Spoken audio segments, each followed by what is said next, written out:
नमस्कार दोस्तों, smart study के ऑफिशियल यूट्यूब चैनल में एक बार फिर से आपका हार्दिक स्वागत करता हूं।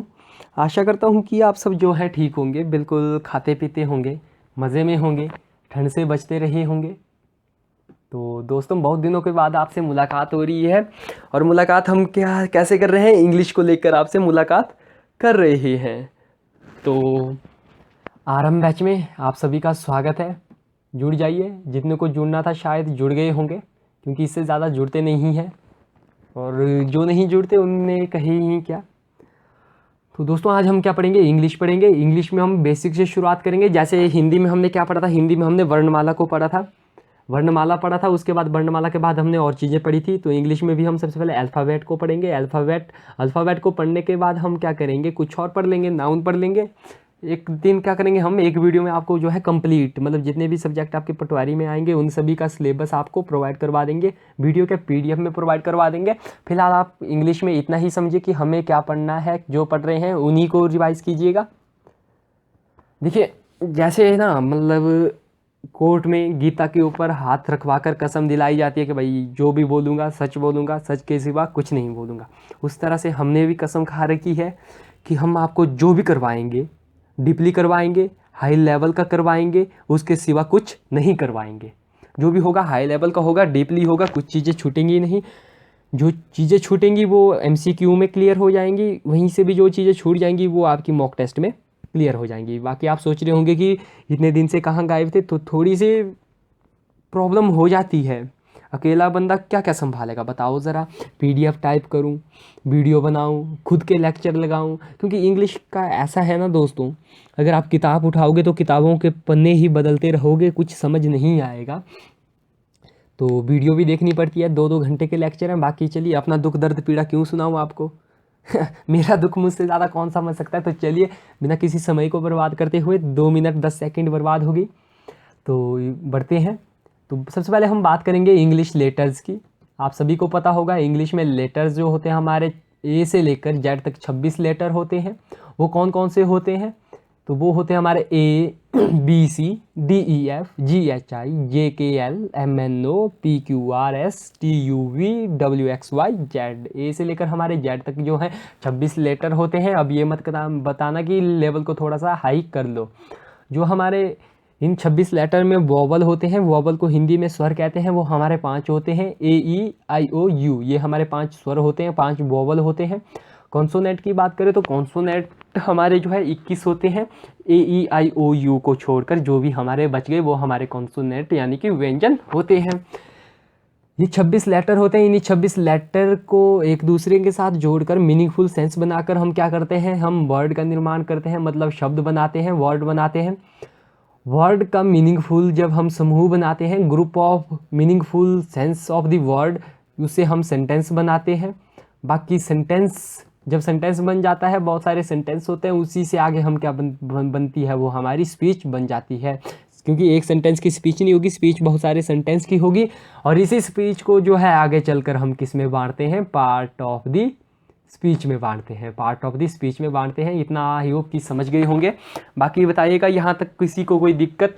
लेटर होते हैं, अक्षर होते हैं, हिंदी में भी बता रहा हूँ, इंग्लिश में भी बता रहा हूँ थोड़ा सा। जो हमारे लेटर्स होते हैं, लेटर्स को जब हम सीक्वेंस में, मीनिंगफुल सीक्वेंस में रखते हैं तो वो हमारा क्या बनता है, वर्ड बनता है, उसका अर्थ होता है। जब हम वर्ड को मीनिंगफुल सीक्वेंस में रखते हैं, अर्थ, जब एक अर्थ के रूप में रखते हैं, मीनिंगफुल सीक्वेंस में रखते हैं, तो वो हमारा सेंटेंस बनता है। और उस पूरे सेंटेंस का क्या होता है, एक अर्थ होता है। जब हम सेंटेंस, बहुत सारे सेंटेंसों को रखते हैं तो वो हमारी स्पीच बन जाती है, और स्पीच को ही आगे जाकर हम पार्ट ऑफ स्पीच में डिवाइड करते हैं। तो कुछ चीज़ें हैं, जब आप नाउन पढ़ेंगे, आइडेंटिफाई दी नाउन, उसमें आपको आएगा कि संज्ञा को पहचानिए भाई, इनमें से कौन सी आपकी नाउन है। वहाँ पर आपको कुछ शब्द पढ़ने को मिलेंगे, जैसे फ्रेज, क्लॉज, ईडियम। तो इसलिए उन चीज़ों को वहाँ पढ़ने की बजाय मैंने सोचा कि यहाँ पढ़ लेते हैं।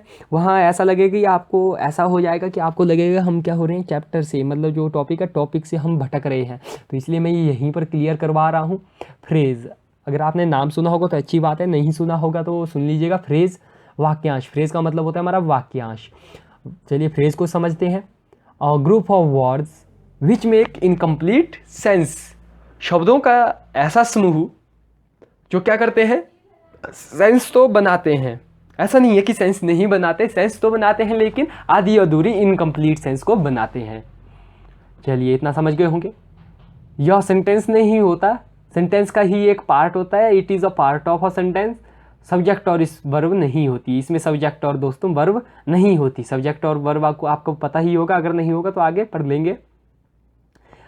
ना तो वर्ड होता है और ना ही सेंटेंस होता है। तो फ्रेज बताइए होता क्या है। तो आप कहोगे ना कि महाराज चलिए आपने बता दिया भाई फ्रेज के बारे में, ना ही वर्ड होता है और ना ही ये क्या होता है हमारा सेंटेंस होता है। तो महाराज अब महाराज को तो अब बताना ही पड़ेगा ना कि आखिर ये होता क्या है।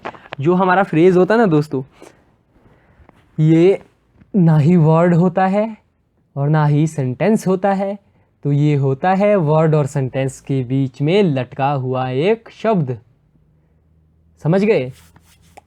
वर्ड और सेंटेंस के बीच में लटका हुआ एक प्यारा सा शब्द जिसकी सेंस तो होती है लेकिन वह इनकम्प्लीट सेंस होती है, जिसमें सब्जेक्ट और वर्ब नहीं होते। नहीं समझे मुझे पता है, क्योंकि आप पहली बार इसे पढ़ रहे होंगे, पहली बार पढ़ोगे तो मुझे भी समझ नहीं आया था। माफ कीजिएगा, जैसे एग्जांपल से समझते हैं। The cat is sleeping under the table. भाई साहब बिल्ली सो रही है टेबल के नीचे। ठीक है, अगर हम अंडर दी टेबल को लें, अंडर दी टेबल को लेते हैं, अंडर दी टेबल क्या हो रहा है, देखो टेबल के नीचे अंडर दी टेबल सेंस बन रही है, ऐसा नहीं है कि नहीं बन रही है ना। अंडर दी टेबल सेंस बन रही है, लेकिन कैसी सेंस बन रही है, हमारी इनकम्प्लीट सेंस बन रही है। अंडर दी टेबल, टेबल के नीचे, अरे कहना क्या चाह रहे हो टेबल के नीचे, पूरा सेंटेंस कहो ना। आई होप इतना समझ गए होंगे। अगर यहाँ पर हम ले लें कि it has been raining for a long time, यहाँ पर अगर हम अ लॉन्ग टाइम को ले लें, अ लॉन्ग टाइम लंबा समय, फॉर अ लॉन्ग टाइम, तो यहाँ पर भी क्या होगा, हमारी इनकम्प्लीट सेंस बन रही है ना, पूरी सेंस नहीं बन रही है लंबे समय से। अ long time, for a long time, लंबे समय से, क्या लंबे समय से बताओ ज़रा, आधी अधूरी सेंस बन रही है तो वो हमारा फ्रेज हो जाता है। आगे भी देखे थी कि the truth is always wins in the and, in the and, अंत में, अंत में, अंत में, अंत में, सच्चाई की हमेशा अंत में जीत होती है। तो अंत में, क्या अंत में बताओ ज़रा, पूरा वाक्य कहो ना, अंत में, क्या आधा अधूरा अंत में कह रहे हो, तो ये हमारा क्या हो जाएगा, फ्रेज हो जाएगा। He is swimming in the pool, in the pool same हो जाएगा, इन दी पूल। भाई इन दी पूल, पूल में क्या, पुल में, पूरी बात बताओ ना पुल में। तो मतलब आप, आई होप एग्जाम्पल से आप समझ गए होंगे फ्रेज के बारे में। ज़्यादा कुछ बताने की शायद मुझे ज़रूरत नहीं होगी, इन्हीं एग्जाम्पल से आप समझ गए होंगे। फ्रेज को आप इतना ही याद रखिएगा, क्योंकि जब आगे प्रैक्टिस करते रहेंगे तो प्रैक्टिस में आपको क्लियर हो जाएगा। तो फ्रेज में क्या होता है कि ये ना ही सेंटेंस होता है और ना ही वर्ड होता है, वर्ड और सेंटेंस के बीच का शब्द होता है, जिसकी सेंस तो होती है लेकिन क्या सी सेंस होती है दोस्तों, इनकम्प्लीट सेंस होती है। और इसका क्या होता है, सब्जेक्ट और वर्ब नहीं होती, यह सेंटेंस ना होकर सेंटेंस का एक पार्ट होता है। फिर दूसरी चीज़ आप आगे पढ़ोगे ईडियम। क्या पढ़ेंगे आप, ईडियम। ईडियम को हम हिंदी में मुहावरे कहते हैं, हिंदी में भी मुहावरे को पढ़ेंगे। ईडियम अपने आप में फ्रेज होता है पर इसका शाब्दिक जो है अर्थ नहीं होता। मतलब बताओ ज़रा महाराज, क्यों कंफ्यूज कर रहे हो हमें, क्या मतलब कि भाई फ्रेज होता है पर शाब्दिक अर्थ नहीं होता, मतलब ईडियम क्या होगा, फ्रेज होगा। मतलब क्या होगा, फ्रेज मतलब जिसकी प्रत्यक्ष रूप से मीनिंग नहीं होगी पर इसका शाब्दिक अर्थ नहीं होता। मतलब एग्जाम्पल से, चलिए परिभाषा पढ़ लीजिएगा खुद से ही, एग्जाम्पल से मैं आपको समझा रहा हूँ। Cats and dogs can't be friend, cats and dog can't be friend, कुत्ता और बिल्ली जो है कभी भी दोस्त नहीं बन सकते या कभी भी दोस्त नहीं हो सकते। ठीक है, नहीं हो सकते, हमें भी पता है, आपको भी पता है, समझ आ रहा है, सीधी सी बात है। जो यहाँ पर जो कैट है, कैट का अर्थ बिल्ली से लिया गया है ना, कैट हमारी कैट है, कैट का मतलब कुछ और नहीं है। डॉग्स मतलब डॉग्स हैं, कुछ और नहीं है। लेकिन दूसरे सेंटेंस में जब आप देखोगे, it is raining cats and dogs, it is raining cats and dogs. अगर आप थोड़ी पूरी अंग्रेजी भी जानते होंगे तो आप समझ रहे होंगे कि क्या हो रहा है, यहाँ पर बारिश हो रही है। और बारिश किसकी हो रही है, कुत्ते और बिल्लियों की बारिश हो रही है। अरे क्या कह रहे हो, कुत्ते और बिल्लियों की बारिश? भाई साहब कुत्ते और बिल्लियों की बारिश कब से होने लगी, अभी से होने लगी। तो मतलब ये जो पहला है ना हमारा, cats and dogs can't be friend, तो इसका अर्थ हमें समझ आ रहा है। लेकिन यहाँ पर जो कैट्स एंड डॉग्स है ना दोस्तों, कैट यहाँ पर कैट नहीं है, डॉग यहाँ पर डॉग नहीं है। तो रेनिंग कैट्स एंड डॉग्स का मतलब हमारा हो जाता है heavy rain, heavy rain, HEAVY, heavy rains, मूसलाधार बारिश। तो इट इज़ रेनिंग मतलब क्या हो रही है, मूसलाधार बारिश हो रही है। It is raining cats and dogs. देखो cats and dogs can't be friend, बिल्कुल हमें लिटरल शाब्दिक अर्थ इसका समझ आ रहा है भाई, पढ़कर ही अर्थ मालूम हो रहा है। लेकिन जो ईडियम होता है ना, ईडियम में ऐसा नहीं होगा। ईडियम में क्या होगा कि शाब्दिक अर्थ नहीं होगा। अगर हम इसका अर्थ निकालें कि it is raining cats and dogs, तो कुछ फनी सा हो रहा है, तो ये हमारा क्या हो जाएगा, ईडियम हो जाएगा। समझ रहेंगे कि ईडियम का शब्दों का वही अर्थ नहीं होता, शब्द का अर्थ कुछ और होता है। जी आई होप समझ गए होंगे इससे। एक और चीज़ आपको पढ़नी है आगे, क्लॉज, जो हम अभी पढ़ रहे हैं क्लॉज। क्लॉज में आप सिर्फ इतना ही याद रखिए, 2 प्रकार के क्लॉज होते हैं हमारे। प्रिंसिपल छोड़िए इन चीज़ों को, क्यों आपको ज़्यादा खजल करें। जहाँ पर शर्त रखकर बात की जाए वो हमारा कैसा हो जाएगा, क्लॉज हो जाता है। जैसे एग्जाम्पल से आप समझ जाएंगे कि if he calls you, you will not listen to him. मैं समझा रहा हूँ, है ना, मैं बता रहा हूँ। अगर उसने भाई आपको कॉल की, आपको बुलाया, तो तुम उससे उसे मत सुनना। अगर वो तुम्हें बुलाता है तो तुम उसे मत सुनना। You will not to listen him. तो यहाँ पर क्या हो रहा है, इफ़, अगर। इफ़ का मतलब अगर होता है ना, जहाँ अगर लगता है वो हमारी क्या होती है, शर्त हो जाती है। शर्त भाई कि मैं इसके बदले ये शर्त रख रहा हूँ, शर्त। अगर भाई वो तुम्हें कॉल करता है, तुम्हें बुलाता है, तो तुम उसे मत सुनना, ये इसका मतलब हो जाता है। यहाँ पर शर्त रखी जा रही है। दूसरे एग्जाम्पल से आप ज़्यादा समझ आओगे। दूसरा एग्जाम्पल है, I shall help you if my father says. ठीक है भाई, मैं दोस्ती निभाऊंगा, मैं आपकी मदद तो करूंगा, ठीक है, मैं आपको पैसे देने के लिए तैयार होऊंगा। कब, जब मेरे पिताजी अगर मुझे पैसे देते हैं। I shall help you if my father says, मैं आपकी सहायता करूंगा अगर मेरे पिताजी कहेंगे तो। यहाँ पर शर्त रखी गई है ना, बंदा कह रहा है भाई मैं आपकी सहायता तो करूंगा, ठीक है, पर कब करूंगा, शर्त रखी गई ना, जब पिताजी कहेंगे। तो जहाँ पर शर्त रखी जाती है वो हमारा कैसा हो जाता है, क्लॉज हो जाता है। आई होप समझ गए होंगे दोस्तों। अगर आपको डाउट होगा बता दीजिएगा, लाइव चैट है, मैं भी आपकी चैट देख रहा हूँ इस टाइम। हालांकि लाइव तो नहीं, प्रीमियम में वीडियो है। तो बताइए बताइए, अगर आप बताएंगे, कमेंट करेंगे, बताएंगे कि आपको समझ आ रहा है, नहीं समझ आ रहा है। अगर आपको समझ आ रहा है तो क्या होगा, हमें इससे थोड़ी सी मोटिवेशन मिल जाती है, कल को हम ज़्यादा एफर्ट डालेंगे। होता है ऐसा, आप शायद आपको महसूस नहीं हो, लेकिन हम कल क्या करेंगे, अगली वीडियो में हम और एफर्ट लगाएंगे। अगर आपको समझ नहीं आ रहा तो उससे भी ज़्यादा एफर्ट लगवाएंगे। इसलिए बताइए ज़रा, समझ आ रहा है या नहीं आ रहा। तो चलिए, ये हमने पढ़ लिया। हमने क्या क्या पढ़ा दोस्तों, सबसे पहले हमने फ्रेज़ के बारे में जाना, फ्रेज़ के बाद हमने ईडियम को पढ़ा, ईडियम को पढ़ने के बाद हमने क्लॉज को पढ़ा। ये 3 चीज़ें हैं जो आपको आगे काम आएंगी। अब आपको ऐसा लगेगा कि नहीं भाई ये चीज़ें हमने पढ़ रखी हैं, जब आगे चीज़ें आएंगी तो आपको कोई कन्फ्यूज़न नहीं होगा। चलिए, तो अब सेंटेंस पढ़ते हैं। सेंटेंस हमने पढ़ लिया, तो सेंटेंस की परिभाषा किताब में आपको इस तरह से मिलेगी कि a group of words which makes complete sense is known as sentence. मतलब शब्दों का ऐसा समूह जो कंप्लीट सेंस को बनाए वो हमारा सेंटेंस होता है। अब बताइए ज़रा, शब्दों का समूह जो इनकम्प्लीट सेंस बनाए वो क्या होता है, आप कहेंगे फ्रेज।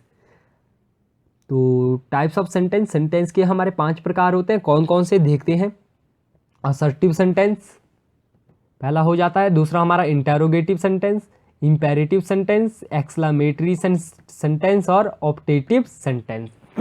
इन सेंटेंस के प्रकारों को हिंदी में क्या कहेंगे, इससे आपको कोई लेना देना नहीं है, तो हिंदी में मत जानेगा, इंग्लिश में ही याद रखिएगा।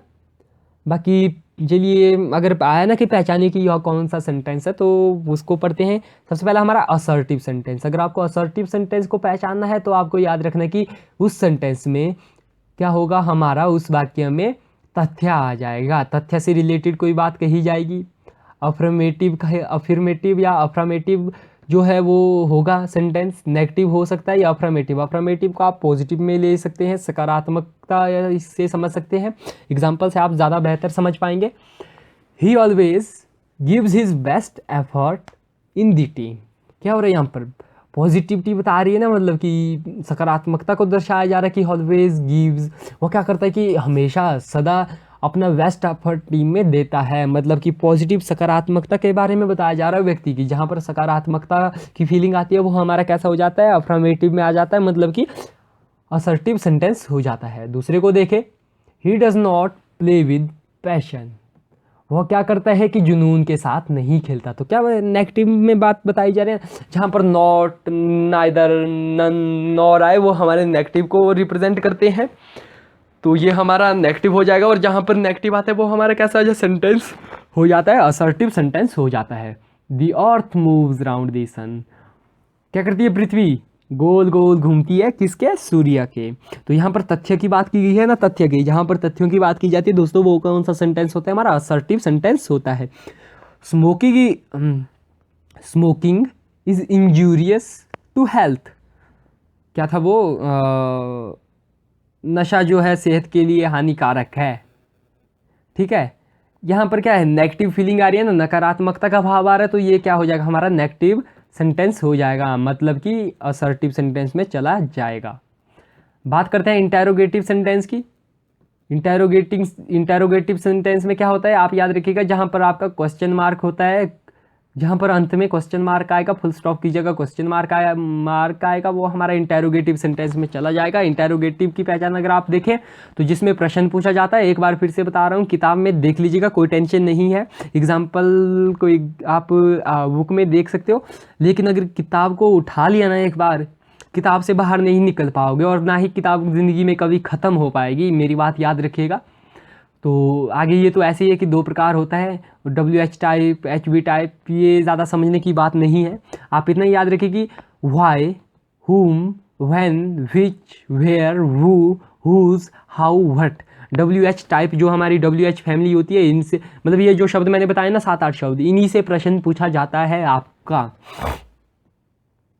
Why is the sky blue? Last में interrogative sentence, was the movie enjoyable, yes और no, yes movie is really enjoyable, will you help me in this matter. तो क्या है, मतलब प्रश्न पूछा जा रहा हो, लास्ट में साइन ऑफ इंटेरोगेटिव, प्रश्नवाचक चिन्ह लग रहा है, सोचना क्या, क्यों टाइम वेस्ट करें, बताओ ज़रा, समझ गया, इंटेरोगेटिव सबसे आसान होगा। चलिए आगे देखते हैं, इंपेरेटिव सेंटेंस हिंदी में क्या कहेंगे, छोड़ दीजिएगा, हिंदी नहीं पढ़नी है यहाँ पर। तो देखिए, जिस सेंटेंस में कमांड, रिक्वेस्ट, एडवाइस, सुजेशन या प्रपोजल की फीलिंग आए, वो हमारा क्या होगा, इंपेरेटिव सेंटेंस हो जाएगा। इसकी पहचान भी है, पहचान देखिए, लेट, लेटस, डोंट या नेवर, प्लीज़ या काइंडली, इनसे अगर कोई वर्ड शुरू होता है, ठीक है, इनसे कोई वर्ड शुरू होता है तो क्या होगा, वो हमारा इंपेरेटिव सेंटेंस हो जाता है। या उस सेंटेंस में कमांड, रिक्वेस्ट, एडवाइस, सुजेशन या प्रपोजल की फीलिंग आनी चाहिए। एग्जाम्पल से देखते हैं, वीडियो लंबी तो नहीं हो गई, नहीं अभी टाइम है। Let the student play there, क्या है, let the student play there, बच्चों को वहाँ खेलने दे दिया जाए, कमांड की फीलिंग आ रही है, यह शब्द लेट से शुरू हो रहा है। कंप्लीट दिस टास्क, इस टास्क को पूरा करो, कमांड दी जा रही है, कंप्लीट दिस टास्क, भाई इस टास्क को पूरा करो, कमांड की फीलिंग आ रही है। Let us play video game, let us आ रहा है ना, let us play video game, यहाँ पर क्या की जा रही है, रिक्वेस्ट भी की जा रही है, और वर्ड जो है लेट अस से शुरू हो रहा है। डोंट या नेवर ईट ऑल कुकीज़, इसमें क्या किया जा रहा है, एडवाइस दी जा रही है, सुजेशन दी जा रही है, और डोंट या नेवर से भी वर्ड हमारा जो है सेंटेंस शुरू हो रहा है। लास्ट को देखो तो please join us for dinner, क्या किया जा रहा है यहाँ पर, हम्बल रिक्वेस्ट की जा रही है ना कि आप हमें डिनर में ज्वाइन कीजिएगा, प्लीज़ या kindly join us for dinner. तो क्या हो रहा है, प्लीज़ या काइंडली से शब्द शुरू हो रहा है, हमारा सेंटेंस शुरू हो रहा है, ये पहली पहचान। और इसमें क्या की जा रही है दोस्तों, प्रपोजल रखा जा रहा है या रिक्वेस्ट की जा रही है, तो ये हमारा कैसा सेंटेंस हो जाएगा, इंपेरेटिव सेंटेंस हो जाएगा। कोई दिक्कत, कोई दुख, कोई दर्द, कोई पीड़ा नहीं है तो बहुत अच्छी बात है तो एक बार फिर से वीडियो को पढ़िएगा। PDF आपको शाम को दिया गया था, तो PDF को आपको पढ़ना था। दिस बिकम्स योर रिस्पॉन्सिबिलिटी, की जो काम आपको दिया जाता है आप उस काम को करिए। एक्सक्लेमेटरी सेंटेंस की बात करें, बिल्कुल एक्सक्लेमेटरी सेंटेंस में सरप्राइज, आश्चर्य का भाव होगा। व्हाट अ मैन, क्या आदमी है यार, हो सकता ना, आश्चर्य, आश्चर्य से जब कुछ कहेंगे, what a lovely bouquet of flowers, बताओ ज़रा भाई, मतलब आश्चर्य हो रहा है ना कि भाई यह फूल का जो गुलदस्ता है कितना सुंदर है, आश्चर्य हुआ ना आपको देखकर, भाई इतना सुंदर कैसे हो सकता है। How fast you run on the track, आप जो है ट्रैक में इतना फास्ट कैसे दौड़ लेते हैं, आश्चर्य से बंदा पूछ रहा है। Hey don't touch my phone, क्या कर रहे हो भाई, why you touch my phone, don't touch my phone. इसकी सबसे अगर आसान पहचान बताए, sign of exclamatory, sign of exclamatory आपका ऐसा होता है, जैसे कि मैंने लगा दिया, जिस सेंटेंस में साइन ऑफ एक्सक्लेमेटरी हो वो आपका कौन सा सेंटेंस हो जाता है, एक्सक्लेमेटरी सेंटेंस हो जाता है। मे के साथ हमेशा एक्सक्लेमेटरी सेंटेंस का यूज़ किया जाता है, एक्सक्लेमेटरी क्या बोलते हैं साइन का यूज़ किया जाता है, एक्सक्लेमेटरी चिन्ह का यूज़ किया जाता है, और वो हमारा कैसा सेंटेंस हो जाता है दोस्तों?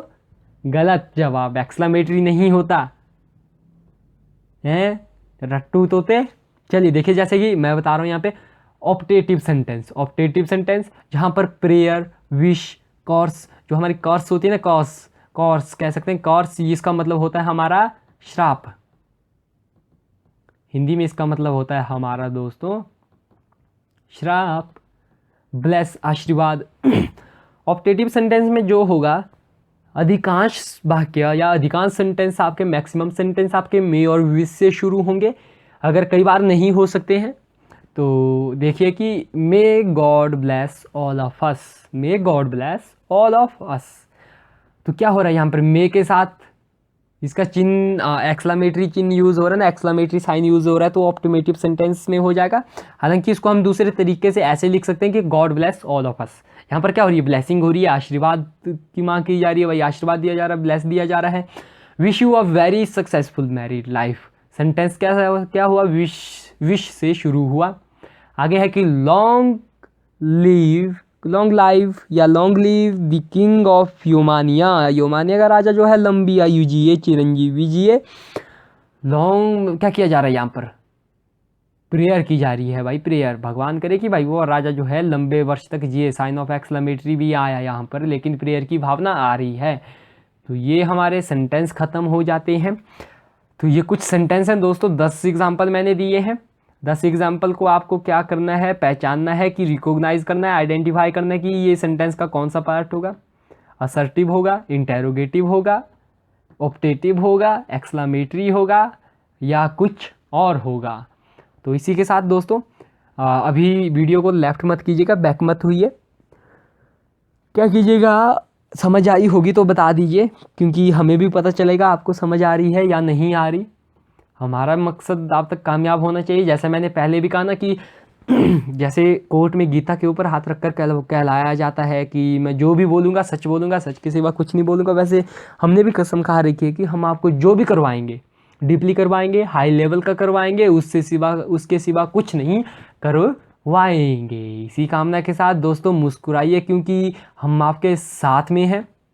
थोड़ी सी देरी हो रही है, देरी का कारण यही है कि अकेला बंदा क्या क्या करे। करंट अफेयर भी आपके रविवार को शुरू होगा, फिर PDF टाइप करूं, क्या करें बताओ ज़रा, है ना। इसी कामना के साथ दोस्तों फिलहाल के लिए जय हिंद, जय भारत।